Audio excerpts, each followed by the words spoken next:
డెఫిసిట్ని ఇక్కడ నుంచి తీసుకొచ్చి అది రాస్తారనమాట. ఇంత డెఫిసిట్ అని చెప్పి ఇది యాడ్ చేసేసి ఇది జీరో ఇది జీరో చేస్తారు. అలాగా మొత్తం ఈక్వల్ చేస్తారనమాట. సో అదొక సిస్టమ్ ఆఫ్ అకౌంటింగ్ అంతవరకే మనం అర్థం చేసుకోవాల్సింది ఇక్కడ. It's purely commerce thing. ఇంకా చెప్పాలంటే చార్టెడ్ అకౌంటెంట్స్ థింగ్. ప్రతి బిజినెస్ ట్రాన్సాక్షన్స్ వాళ్ళ రికార్డ్ మెయింటైన్ చేసే పద్ధతి అనమాట. ఇక్కడ బ్యాలెన్స్ ఆఫ్ పేమెంట్స్ అంటే నథింగ్ బట్ రెసిడెంట్స్ అంటే మన ఇండియన్స్కి రెస్ట్ ఆఫ్ ద వరల్డ్కి జరిగే బిజినెస్ అనమాట. బ్యాలెన్స్ ఆఫ్ పేమెంట్స్ అంటే మన ఇండియన్స్కి రెసిడెంట్స్ ఆఫ్ ఎ కంట్రీ అంటే మనం ఇండియన్స్, మనకి రెస్ట్ ఆఫ్ ద వరల్డ్ ఏ కంట్రీతోనే ఆ కంట్రీతో ఎనీ కంట్రీతో జరిగే ఎకనామిక్ ట్రాన్సాక్షన్స్ యొక్క double entry system of record. ఇదొక స్టేట్మెంట్. దాన్ని బ్యాలెన్స్ ఆఫ్ పేమెంట్ స్టేట్మెంట్ అంటాం. అంతవరకే simple. It's an accounting just transactions రాను పోను అన్ని నోట్ చేస్తూ ఉంటాం అనమాట. ఆ balance of payments is wider term as compare to the balance of trade. Balance of trade కన్నా ఇది కొంచెం పెద్దది, సర్కిల్ పెద్దది. ఇది బ్యాలెన్స్ ఆఫ్ ట్రేడ్ అంటే ఇది బ్యాలెన్స్ ఆఫ్ పేమెంట్స్ అనమాట. ఎందుకంటే బ్యాలెన్స్ ఆఫ్ ట్రేడ్ వచ్చేసరికి it refers only to merchandise exports imports. అంటే మన దేశం నుంచి వస్తువులు, మెర్కండైజ్ అంటే వస్తువులు గూడ్స్, మనం ఎంత ఎక్స్పోర్ట్ చేసాం ఎంత ఇంపోర్ట్ చేసాం, మనం డెఫిసిట్ ఎంత ఉంది, అలాగా బ్యాలెన్స్ ఆఫ్ ట్రేడ్ వస్తాం. కానీ బ్యాలెన్స్ ఆఫ్ పేమెంట్ వచ్చేసరికి అన్ని ఎకనామిక్ ట్రాన్సాక్షన్స్ తీసుకుంటాం. అంటే మనకి వస్తువులతో పాటు సర్వీసెస్ ఇంకా వేరే కూడా ఉంటాయి. ఫైనాన్షియల్ ట్రాన్సాక్షన్స్ అంటే అక్కడ మీకు కనపడదు, వస్తువు రూపంలో ఉండదు, బట్ ఫైనాన్షియల్ ట్రాన్సాక్షన్ జరుగుతుంది. ఈ బ్యాలెన్స్ ఆఫ్ ట్రేడ్ మెర్కండైజ్ ఇంపోర్ట్స్ అంటే ఒక వస్తువు వెళ్తే డబ్బులు వస్తాయి, లేదా ఒక వస్తువు మనం ఇంపోర్ట్ చేసుకుంటే డబ్బులు పంపిస్తాం. సో ఇక్కడ వస్తువు ఉంది, గుడ్ ఉంది ఇక్కడ. అలా కాకుండా ఓన్లీ ఫైనాన్షియల్ ట్రాన్సాక్షన్స్ వరకే ఉంటాయి. ఫర్ ఎగ్జాంపుల్ ఏదైనా దేశం అప్పు తీసుకుంది అనుకోండి, అక్కడ మీకు గూడ్స్ ఏం లేవు, జస్ట్ మనీ వెళ్ళింది, రిటర్న్ మనీ వచ్చింది విత్ ఇంట్రెస్ట్. అట్లాగా అందుకని బ్యాలెన్స్ ఆఫ్ పేమెంట్ అనేసరికి అన్ని economic transactions with outside world తీసుకుంటాం. So this is a statement of India's economic transactions with rest of the world. అంటే మన ఇండియా అంటే మన ఇండియన్స్, భారతీయులు వేరే కంట్రీతో ఏ కంట్రీ అయినా సరే వాళ్ళతో జరిపే ఎకనామిక్ ట్రాన్సాక్షన్స్ యొక్క చిట్టా, ఒక పట్టిక, ఒక స్టేట్మెంట్ ఒక ఇయర్లో, ఒక 2023-24 లేదా 24-25లో ఈ పలానా సంవత్సరంలో మనం ఈ దేశంతో ఇంత చేసాం, ఇంత వస్తువులు వచ్చినాయి, ఇన్ని సర్వీసెస్ వచ్చినాయి, ఇన్ని సర్వీసెస్ వెళ్ళి ఇన్ని సర్వీసెస్ పంపించాం. అది balance of trade, balance of financial resources అన్ని కలిపితే బ్యాలెన్స్ ఆఫ్ పేమెంట్ స్టేట్మెంట్ అవుతుంది. అందుకని ఇక్కడ మనం బ్యాలెన్స్ ఆఫ్ పేమెంట్స్ని 2 మేజర్ అకౌంట్స్లో విడగొట్టాం. ఒకటి కరెంట్ అకౌంట్ అన్నాం, ఇంకొకటి క్యాపిటల్ అకౌంట్ అన్నాం. ఇక్కడ అర్థమైపోతుంది కదా, కరెంట్ అకౌంట్లో ఏముంటాయి, గూడ్స్ ఉంటాయి, క్యాపిటల్ అకౌంట్లో ఫైనాన్షియల్ ట్రాన్సాక్షన్స్ ఉంటాయి. సింపుల్. ఎప్పుడైతే balance of payments all economic transactions అంటున్నాడు, ఒక గూడ్స్ అండ్ గూడ్స్ యొక్క మెర్కండైజ్ ఎక్స్పోర్ట్స్ ఇంపోర్ట్స్ మాత్రమే కాదు, అన్ని ఎకనామిక్ ట్రాన్సాక్షన్స్ వేరే ప్రపంచంతో మన దేశం నుంచి అని అంటున్నాడు, ఆటోమేటిక్గా 2 అకౌంట్స్, ఒకటి కరెంట్ అకౌంట్, ఇంకోటి క్యాపిటల్ అకౌంట్. కరెంట్ అంటే ప్యూర్లీ బిజినెస్ వస్తువులు ఇంకా అన్నీ వస్తాయి మనకి, చెప్తాను కరెంట్ అకౌంట్ ఇందులోనే. నెక్స్ట్ క్యాపిటల్ అకౌంట్ అంటే only financial transaction. Nature of capital account will be financial transactions. Okay, ఇది ఒకటి గుర్తుపెట్టుకోండి. ఎగ్జిమ్ బ్యాంక్ అనేది మనకి 1981లో అండ్ 1982 అలాగా వస్తుంది. 1981 యాక్ట్, 1982 ఎగ్జిస్టెన్స్లో రావడం. సో అట్లా 2 సంవత్సరాల్లో ఏదైనా పెట్టచ్చు మనం, 1981-82. Okay, now next transactions relating to goods, service and income constitute the current account. వస్తువులు ఏదైనా సర్వీస్ చేస్తే అండ్ ఇన్కమ్ అంటే ఒక మన ఎంప్లాయీ ఎవరైనా సాఫ్ట్వేర్ ఎంప్లాయో లేకపోతే ఆయిల్ రిగ్గింగో, ఇప్పుడు దుబాయ్కి వెళ్తారు ఆయిల్ మేనేజర్స్ వాళ్ళందరూ, లేదా కొంతమంది డాక్టర్స్ కూడా వెళ్తారు. ఎందుకంటే మా బంధువులు ఒక డాక్టరే దుబాయ్కి వెళ్ళి పనిచేసి ఒక 2 ఇయర్స్ వర్క్ చేసి వచ్చేసారు. సో అట్లా డాక్టర్ పరంగా వెళ్ళచ్చు, సాఫ్ట్వేర్ పరంగా వెళ్ళచ్చు, లేబర్ పరంగా వెళ్ళచ్చు, ఏదైనా సరే వాళ్ళ ఇన్కమ్ అనమాట. సర్వీసెస్ కూడా చేయొచ్చు, గూడ్స్, ఇవన్నీ కూడా కరెంట్ అకౌంట్లో ఉంటాయి, కరెంట్ అకౌంట్ అంటాం అనమాట. While those relating to claims and liabilities of financial nature which go to finance the deficit on current account or to absorb it surplus from the capital account. అంటే మనకి current ఇది financial నేచర్లో ఉంటాయి. Financial nature అంటే అప్పులు తీసుకోవడం, లేదా అప్పులు ఇవ్వడం, లేదా బ్యాంకులకు సంబంధించి లావాదేవీలు బ్యాంక్స్ పరంగా, అలాగా ఒక different only related to financial నేచర్లో ఉండే ఎకనామిక్ ట్రాన్సాక్షన్స్ అన్ని క్యాపిటల్ అకౌంట్లో పెడతాం. ఇక్కడ which go to finance the deficit on current account or to absorb it surplus. అంటే ఇప్పుడు కరెంట్ అకౌంట్లో ఒక డెఫిసిట్ వచ్చిందనుకోండి, క్యాపిటల్ అకౌంట్లో తీసి డెఫిసిట్ని పొడిచి ఆ సిస్టమ్ ఆఫ్ డబుల్ అకౌంటింగ్ రికార్డ్ని ఇలా బ్యాలెన్స్ చేస్తాం అనమాట. అంటే ఈ క్యాపిటల్ అకౌంట్లోంచి కరెంట్ అకౌంట్లోకి వచ్చింది అని అర్థం రాసి ఇక్కడ చివరిలో ఇట్ విల్ బి బ్యాలెన్స్డ్. లేదా ఒకవేళ కరెంట్ అకౌంట్ సర్ప్లస్ వచ్చింది అనుకోండి, కరెంట్ అకౌంట్ అంటే మన ట్రేడ్ బాగా జరిగిపోయి ఎక్స్పోర్ట్స్ బాగా వెళ్ళిపోయి ఇంపోర్ట్స్ తక్కువ వచ్చి అప్పుడు మనకి కరెంట్ అకౌంట్ సర్ప్లస్ ఎక్కువైంది అనుకోండి, ఆ సర్ప్లస్ని తీసుకెళ్ళి మళ్ళీ క్యాపిటల్ అకౌంట్కి యాడ్ చేసేసి కరెంట్ అకౌంట్, క్యాపిటల్ అకౌంట్ మొత్తం కలిపి బ్యాలెన్స్ ఆఫ్ పేమెంట్స్ బ్యాలెన్స్ చేస్తాం. సో అట్లాగా ఏదైనా సరే బ్యాలెన్స్ ఆఫ్ పేమెంట్స్ అనేది ఇట్ మస్ట్ బి బ్యాలెన్స్డ్. అంటే డెబిట్ క్రెడిట్ అంతా సమానంగా చూపిస్తారు, ఆ పైన ఉంటుంది ఏ విధంగా ఆ బ్యాలెన్స్ తీసుకొచ్చారో ఆ పైన ఉంటుంది అనమాట టేబుల్స్లో. సో ఇట్స్ ప్యూర్లీ కామర్స్ స్టూడెంట్స్కి మాత్రమే అర్థమయ్యే అకౌంటింగ్ సిస్టమ్. అది కొంచెం అంటే ఇంటర్మీడియట్ ఫస్ట్ ఇయర్లో ఒక సంవత్సరం అంతా చదువుతారు దాని గురించి. ఇంకా చార్టెడ్ అకౌంటెంట్లు అంటే మీకు తెలిసిందే, ఇంకా అలాంటి అకౌంటింగ్ నేచర్ అనమాట. ఈ పర్టికులర్ బ్యాలెన్స్ ఆఫ్ పేమెంట్స్ అన్న, డబుల్ ఎంట్రీ రికార్డింగ్ అన్న, ఇట్ నీడ్స్ స్పెషలైజ్డ్ నాలెడ్జ్. అందుకని మనం ఇండియన్ ఎకానమీ వరకు ఎంతవరకు అర్థం చేసుకోవాలి, బ్యాలెన్స్ ఆఫ్ పేమెంట్స్ అంటే economic transactions of India to other world or else Indians to other world's, వాటి యొక్క రికార్డ్, అసలు ఇయర్లో ఏం జరిగింది, ఏంటి ఎకనామిక్ ట్రాన్సాక్షన్స్. సో అందులో మళ్ళీ divided into current account and capital account. Current అకౌంట్లో ప్యూర్లీ ఉండేది వస్తువులు, గూడ్స్, ఏదైనా సర్వీస్ చేసినా, బ్యాంకింగ్ సర్వీస్ చేసినా, ఎనీథింగ్. బ్యాంకింగ్ సర్వీస్ అనగానే మళ్ళీ క్యాపిటల్ అకౌంట్లో వెళ్ళిపోకండి, ఇట్స్ డిఫరెంట్ నేచర్. ఇక్కడ బ్యాంకులు అప్పులు అన్నీ ఉంటాయి, అక్కడ క్యాపిటల్ అకౌంట్లో వేరే ఆర్గనైజేషన్స్ నుంచి ఉంటాయి, అంటే లైక్ IMF నుంచి అప్పు తీసుకోవడం, వరల్డ్ బ్యాంక్ నుంచి అప్పు తీసుకోవడం. ఇక్కడ కరెంట్ అకౌంట్లో కమర్షియల్గా ఏదైనా ఇండస్ట్రీ పెట్టాలని, మన వాళ్ళు ఎవరైనా ఇండస్ట్రీ పెట్టాలనుకుంటున్నారు బయట దేశం వెళ్ళి, సో అక్కడ అప్పు పెట్టి అలా కొంచెం ఆ చిన్న డిమార్కేషన్ పెట్టుకోండి క్యాపిటల్ అకౌంట్కి, కరెంట్ అకౌంట్కి. కరెంట్ అకౌంట్లో గూడ్స్, సర్వీసెస్, ఇన్కమ్ 3 ఉంటాయి. దీని గురించి మళ్ళీ సపరేట్గా నెక్స్ట్ టాపిక్ వస్తుంది.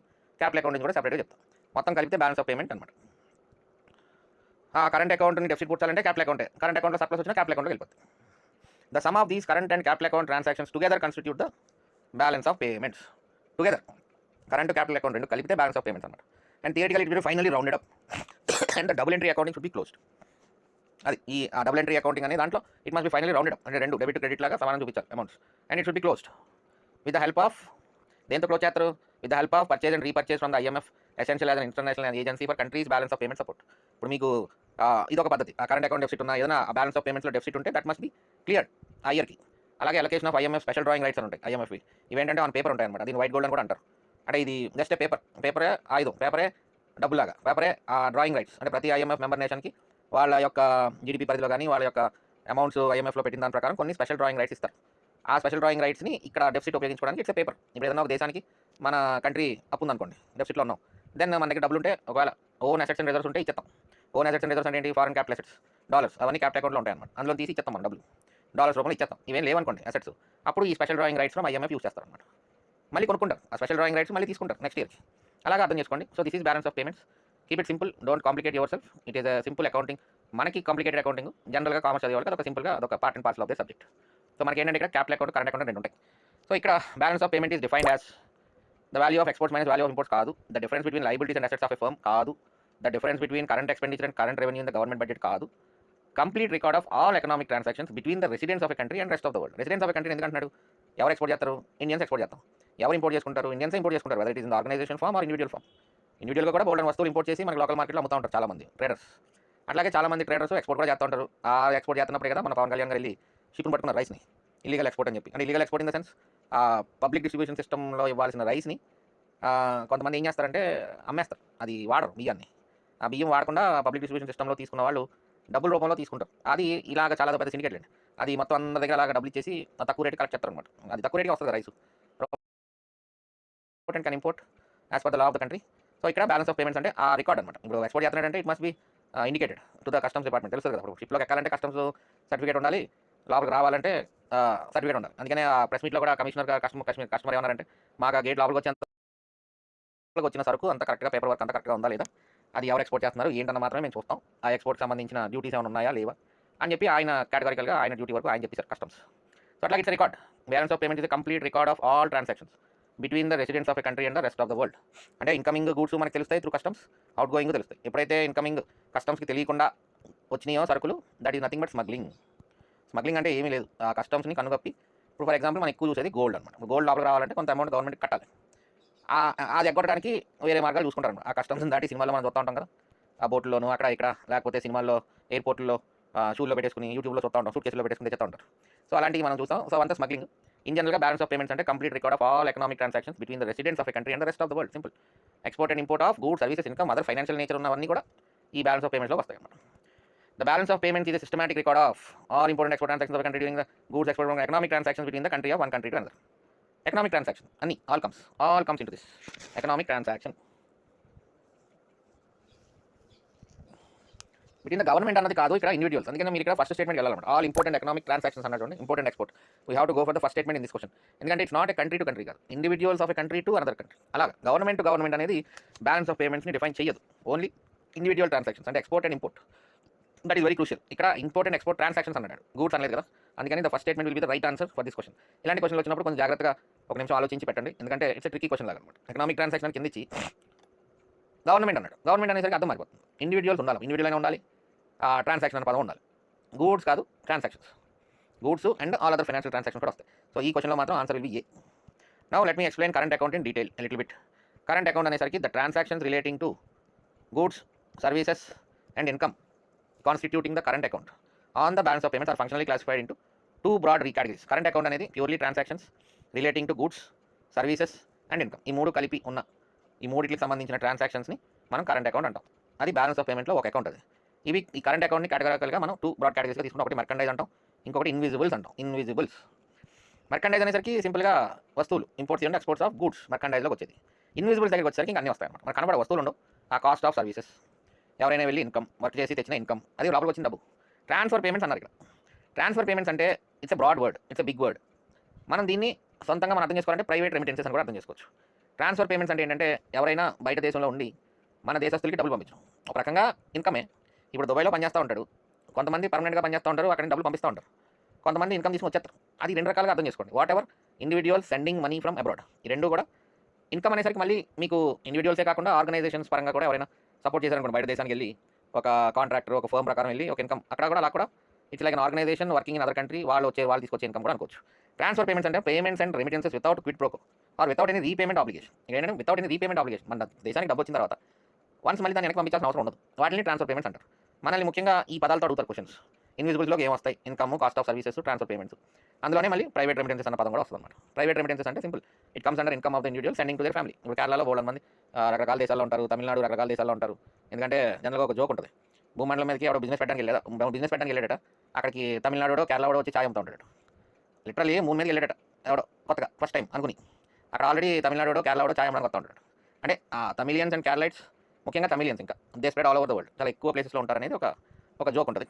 సో అట్లాగా వాళ్ళు వెనక్కి పంపిస్తారు డబ్బులు. అవన్నీ కూడా ప్రైవేట్ రెమిటెన్సెస్, ఇన్కమ్, వాళ్ళ income to they transfer payments, వాటి అన్నింటినీ అలాగా మనం కన్సిడర్ చేస్తాం. ఇంకా కొంచెం డీటెయిల్కి వెళ్తే IMF manual classifies invisible account into as many as 21 items. IMF manual అయితే. బట్ మన ఇండియన్ అథారిటీస్ మాత్రం ఇన్విజిబుల్స్ అకౌంట్స్ని ఒక 8 హెడ్స్ కింద కన్సిడర్ చేస్తారు, విడగొట్టారు ఇండియన్ అథారిటీస్. అవి ఏంటంటే ఇవి చూడండి, ఇప్పుడు క్లారిటీగా ఉంటుంది. ఇవన్నీ కూడా ఇన్విజిబుల్స్ అండర్ కరెంట్ అకౌంట్. ఇవన్నీ కూడా travel, transportation, insurance, investment income, government not include elsewhere. దీని అలా గుర్తుపెట్టుకోండి అంతే, దాని గురించి డీటెయిల్గా ఎక్కువ ఆలోచించద్దు. ఏమైనా ఓపుకుంటే గూగుల్లో ట్రై చేయండి, బట్ గుర్తుపెట్టుకోండి గవర్నమెంట్ నాట్ ఇంక్లూడ్ ఎల్స్వేర్. ఇంకా మిసిలినియస్ అంటే receipts, payments of patents and royalties ఉంటాయి కదా. మన దేశంలో ఎవరైనా ఒక సైంటిస్ట్ ఏదైనా ఒక పెద్ద కనుక్కుని దానికి ఒక పేటెంట్ ఉండి దానికి రాయల్టీ వస్తుంది అనుకోండి వేరే దేశాల నుంచి, it's a current account transfer payment official, transfer payment private. So ఇవి క్లియర్గా మన కరెంట్ అకౌంట్ ఇన్విజిబుల్స్లో వస్తాయి అన్నమాట. ఇంకేమున్నాయి? గూడ్స్ ఏమంటే టోటల్గా మెర్కండైజ్ అండ్ ఇన్విజిబుల్స్. మెర్కండైజ్ అంటే purely imports and exports of goods. ఇన్విజిబుల్స్లోకి వచ్చేసరికి cost of services, income, transfer payments. ఇవి బ్రాడ్ హెడ్స్. ఇంకా అక్కడ నుంచి డీటెయిల్స్కి వెళ్తే ఇంకా ట్రావెల్, ట్రాన్స్పోర్టేషన్, ఇన్సూరెన్స్, ఇవన్నీ కూడా they come under current account invisibles. Invisible export means export of services, prohibited goods, unrecorded goods through smuggling. ఆ క్వశ్చన్ ఇది స్టేట్మెంట్.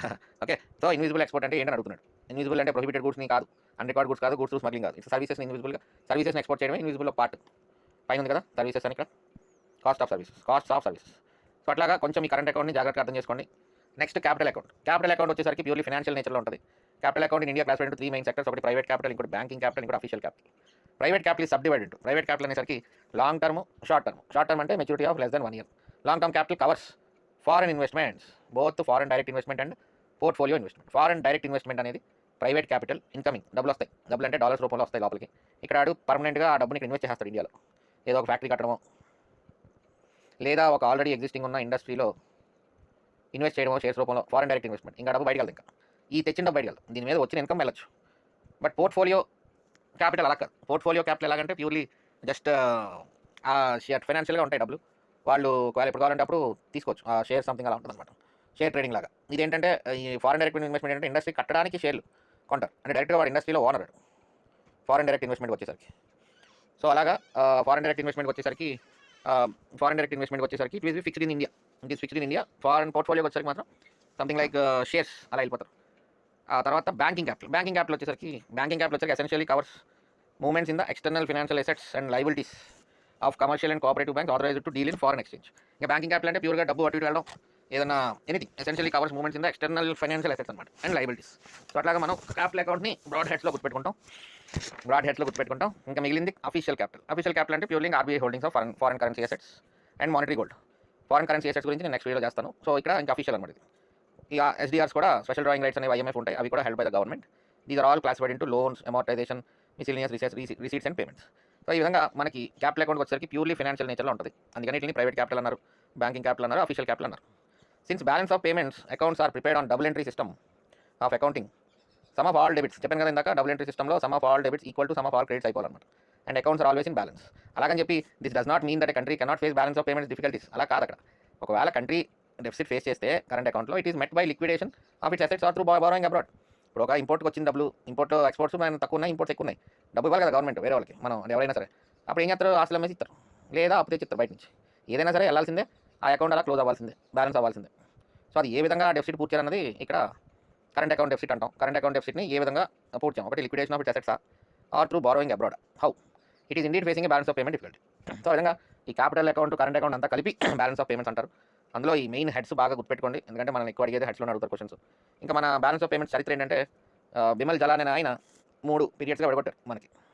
పీరియడ్ 1 వచ్చేసరికి 1956 to 76, పీరియడ్ 2 వచ్చేసరికి 76 to 80, తర్వాత 81 to 91.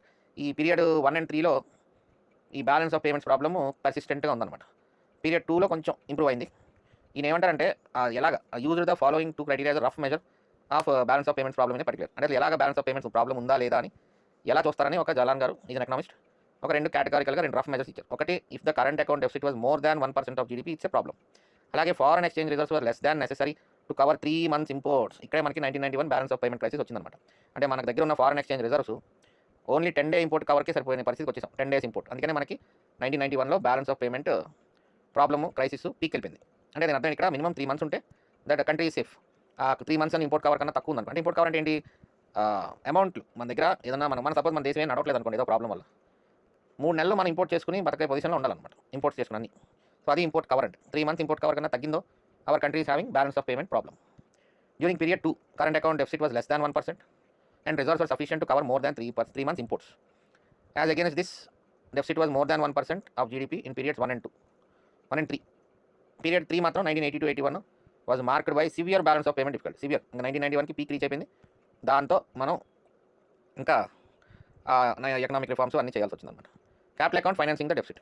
కరెంట్ అకౌంట్ డెఫిసిట్ అనేది ఉంటే capital అకౌంట్లోంచి మనం పోర్చాలి. ఆ క్యాపిటల్ అకౌంట్లో ఉండేది కదా రిజర్వ్స్ అన్ని కూడా.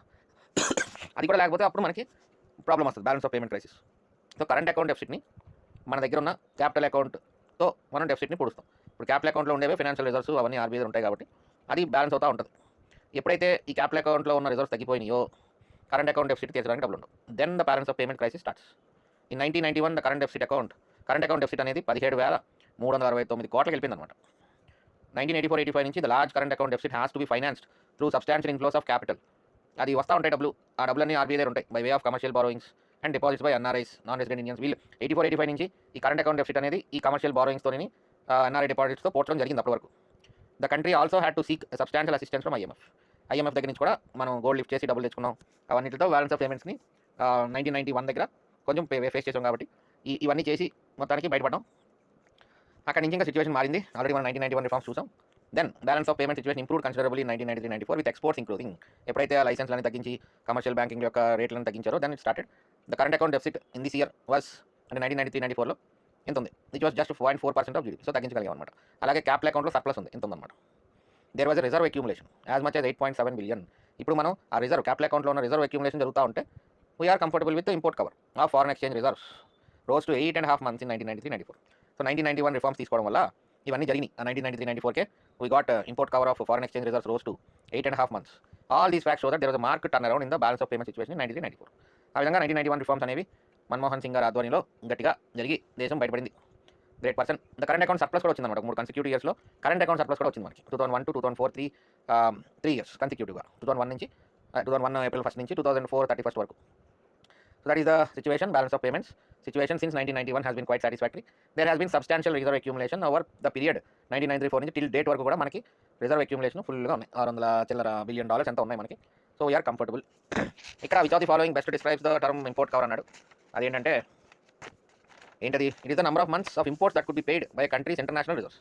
అంటే మన దగ్గర ఉన్న రిజర్వ్స్తో ఎన్ని నెలల ఇంపోర్ట్స్ మనం కవర్ చేయగలం అదనమాట. ఇంకా 1991లో 10 రోజులకు వచ్చేసింది. మామూలుగా అయితే బిమల్ జలానే ఉన్నాడు 3 నెలల ఇంపోర్ట్ కవర్ ఉండాలి, అప్పుడు క్రైసిస్ కాదు అని ఒక రఫ్ మెజర్ ఇచ్చారు. కానీ 1991లో we got very low to 10 day import cover. Okay, which of the following measure is not likely to aid in improving India's balance of payment problem position. దేనివల్ల ఈ బ్యాలెన్స్ ఆఫ్ పేమెంట్కి ఉపయోగం ఉండదు క్రైసిస్లో ఉంటే? Promotion of import substitution policy. దీని అర్థం ఏంటి, ఇంపోర్ట్స్ తగ్గించడం అనమాట. ఇంపోర్ట్స్ బదులు మనమే లోకల్గా డొమెస్టిక్గా ఆ పర్టికులర్ ఐటమ్ మీద సెల్ఫ్ రిలయంట్ అవ్వడం అంటే import substitution. Suppose edible oils మీద మనం డిపెండెన్సీ ఉంటాం, దాన్ని తెచ్చుకోకుండా మనమే లోకల్గా ఎడిబుల్ ఆయిల్స్లో సంథింగ్ చేసుకోవడానికి ప్రయత్నం చేయడం ఇంపోర్ట్ సబ్స్టిట్యూషన్ పాలసీ అంటారు. సో అది చేయడం వల్ల balance of payment position improve అవుతుంది. ఇక నాట్ లైక్లీ టు ఎయిడ్ అడుగుతున్నారు. డివాల్యుయేషన్ ఆఫ్ రూపీ అంటే ఏంటి? డివాల్యుయేషన్ ఆఫ్ రూపీ వల్ల ముఖ్యంగా ఎక్స్పోర్ట్స్ పెరుగుతాయి. ఎక్స్పోర్ట్స్ పెరగాలి అన్న ఉద్దేశంతోనే రూపీ డివాల్యుయేట్ చేస్తారు. ఎందుకంటే మన వస్తువు చెప్పాను కదా, 10 రూపాయలు 100 రూపాయలు ఇప్పుడు ఎంత ఉంది, 86 రూపాయలు ఉంది. సపోజ్ 86 రూపాయలకి మనం ఒక యాప్లు ఇస్తున్నాం అనుకోండి, అదే డివాల్యుయేట్ చేసి దాన్ని 100 చేస్తే 1.5 యాప్లు కొంచెం అలా వస్తాయి కదా, ఎక్కువ ఎక్స్పోర్ట్స్ వెళ్తాయి. అప్పుడు ఎక్స్పోర్ట్ బయట నుంచి దేశస్తులు అందరూ మన వైపు వస్తారు అనమాట, మన దగ్గర సరుకు ట్రై చేస్తారు. సో అక్కడ కూడా it will improve balance of payment position. Imposition of high tariffs on imports రాకుండా ఎక్కువ వేస్తారనుకోండి, బ్యాండ్ బాజా రావు ఇంపోర్ట్స్ లోపలికి, అది కూడా it will aid in improving balance of payment. But laying of high duties on exports వల్ల ఉపయోగం లేదు. అది బయటికి వెళ్ళాలి కదా, వెళ్తేనే మనకి ఫారెన్ రిజర్వ్స్ వస్తాయి, దాంతో ఫారెక్స్ రిజర్వ్స్ బాగుంటాయి, అప్పుడు బ్యాలెన్స్ ఆఫ్ పేమెంట్ పొజిషన్ కూడా బాగుంటుంది. ఎక్స్పోర్ట్స్ బయటికి వెళ్ళకుండా పేరు నొక్కితే ఎలాగా కుదరదు. Question number 535. When the payments made by a country exceeds its assertion reason question is when the payments made by a country exceeds its receipts from trade, goods, services, transfer, net income is called current account deficit. Current account deficit occurs when a country exports more goods and services and capital. Current account deficit occurs when a country exports more goods, services and capital. ఎక్కువ goods services capital export చేస్తే current account deficit ఎందుకు అక్కడ అవుద్ది? Current account surplus అవుతుంది కదా. So this reason statement is false. సరే, అది వచ్చేసింది ఆన్సర్, సి వచ్చింది. అసర్షన్ ఏమొచ్చాడు? When the payments made by country exceeds it receipts. Payments made by country exceeds its receipts. అంటే ఎక్సీడ్స్ ఎంత ఉన్నాయి, రిసీట్స్ ఇంతే ఉన్నాయి, హైట్ చూసుకోండి. ఫ్రమ్ ట్రేడ్, అప్పుడు ఇది డెఫిసిట్ అనమాట. ఈ పార్ట్ డెఫిసిట్ అంతే కదా. ఇంత అమౌంట్ బయటికి వెళ్ళింది, ఇంత అమౌంటే లోపలికి వచ్చింది. So this is deficit. అది statement A. The payment of foreign trade is related to balance of payment. Merit of import కాదు, ఎక్స్పోర్ట్ కాదు, ఇంకా మల్టిప్లై ఇలా పదాలు ఊరికే పెట్టాడు. బ్యాలెన్స్ ఆఫ్ పేమెంట్ అంతే. Consider the following actions which the government can take. Which of the action help in reducing the current account deficit. Devaluating the domestic currency వల్ల export పెరుగుతుంది. ఎస్.